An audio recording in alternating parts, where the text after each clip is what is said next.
लालच में अंधा होना। राखी एक गांव में रहती थी। राखी का पति मेहनत मजदूरी करता था और उसके 2 बच्चे थे।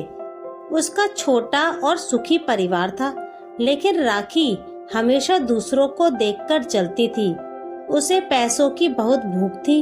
वो चाहती थी कि उसके पास आलीशान घर और कार हो, इसलिए उसकी हमेशा अपने पति से खिटपिट भी होती रहती थी।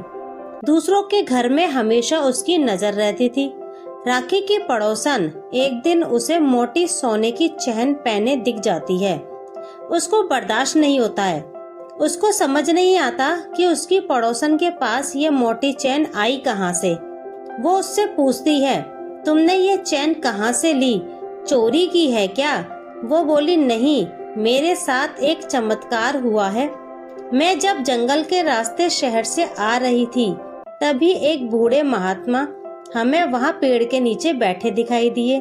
उन्होंने आवाज लगाकर हमसे कहा, पानी पिला सकते हो? हम तो अचंभे में आ गए कि इतनी सुनसान जगह पर ये यहाँ क्या कर रहे हैं। हमने सोचा शायद ये रास्ता भटक गए होंगे। हमने उन्हें पानी दिया और साथ ही कुछ खाने को भी दिया।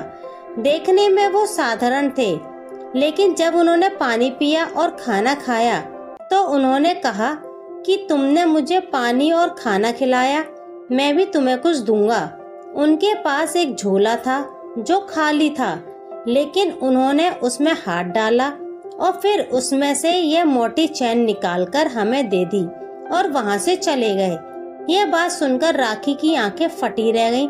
वो बोली, तू सच बोल रही है? पड़ोसन बोली कि उसने अभी तक ये बात सिर्फ उसे ही बताई है। राखी के मन में अब लालच आ गया। अगले दिन से वो पानी और खाना लेकर उस जंगल में जाने लगी, लेकिन लगातार 20 दिन जाने के बाद भी उसे वहाँ वो दिखाई नहीं दिए। फिर एक दिन उसे वो जंगल में बैठे दिखाई दिए। राखी उनके पास गई और उन्हें नमस्कार किया और उनको पानी और खाना देने लगी। वो महात्मा व्यक्ति राखी को देखकर बोले, मुझे पता है तुम कब से मुझे ढूंढ रही हो। राखी को सुनकर थोड़ा आश्चर्य हुआ कि उन्हें उसके बारे में भी पता है। राखी बोली, आप तो सब जानते हैं। वो बोले, हाँ, मैं सब जानता हूँ और ये भी जानता हूँ कि तुम्हें क्या चाहिए। तुमने मुझे इतने दिनों तक ढूंढा, इसलिए मैं तुम्हें वो सब दूंगा जो तुम चाहती हो, लेकिन मेरी एक शर्त है। अगर तुम दोबारा मुझे मिलने आ गई तो तुम्हारी स्थिति पहले जैसी हो जाएगी। लालच ने उसे अंधा कर दिया और वो बोली, हाँ ठीक है, आपकी सारी शर्तें मुझे स्वीकार हैं। उन्होंने अपने झोले से एक मुट्ठी राख दी और कहा कि इसे अपने घर के कमरे में आंख बंद करके डाल देना, फिर आंख खोलते ही तुम जो चाहोगी वो मिल जाएगा। राखी वहाँ से भागते हुए जल्दी से अपने घर पहुँची और कमरे में आंख बंद करके उसने सोचा कि सारा कमरा सोने से भर जाए और वो राख कमरे में फैला दी। आंख खोलते ही उसे चमक ही चमक दिखाई दे रही थी। सारा कमरा सोने से भरा हुआ था। उसकी खुशी का कोई ठिकाना नहीं रहा। वो नाचने लगी, पागल सी हो गई। वो अब अपने पति और बच्चों को ढूंढने लगी। उसने अपने घर में देखा, बच्चे नहीं दिखाई दिए। उसे लगा कि वो खेत पर गए होंगे। उसके पति के पास वो वहाँ गई, पर उसे ना उसका पति दिखाई दिया ना बच्चे। वो घर वापस आ गई। उसे लगा कि वो कहीं गए होंगे, शाम तक वापस आ जाएंगे। वो वापस आकर फिर सोना निहारने लगी। शाम हो गई, लेकिन उसके बच्चे और पति दोनों ही वापस नहीं आए। शाम से रात हो गई। अब उसकी चिंता बढ़ने लगी। वो घर के दरवाजे पर ही टकटकी लगाए देखे जा रही थी, लेकिन करीब आधी रात बाद भी जब पति और बच्चे नहीं आए तो वो रोने लगी। कमरा सोने से भरा था, लेकिन फिर भी वो रो रही थी। उसे समझ आ गया। सुबह होते ही वो जंगल में उस महात्मा से मिलने गई।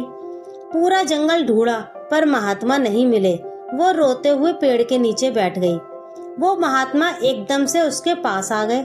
बोला कि मैं तुम्हें देखकर जानबूझकर छुप रहा था। तुम्हें याद नहीं कल मैंने क्या कहा था?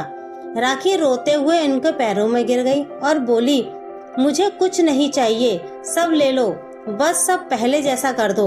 बूढ़े महात्मा ने बोला, आज पानी नहीं पिलाओगी? राखी भागते हुए पास के तालाब से पानी ले आई। पानी पीने के बाद वो बोले, आज तुमने सच्चे दिल से मुझे पानी पिलाया है और मैं भी अब तुम्हें सच्ची दौलत लौटा देता हूँ जो तुम्हारी थी, पर तुम्हें उसकी कद्र नहीं थी। वो घर आई तो पति और बच्चे घर के दरवाजे पर ही थे। उसने अपने पति से पूछा कि आप कहाँ गए थे? पति बोला, वो अपने दोस्त के यहाँ ही था। अचानक बच्चे भी आ गए और खाना खाकर हम लोग रात वहीं सो गए। पति ने पूछा, लेकिन तुम कहाँ गई थी सुबह सुबह? राखी कुछ नहीं बोली।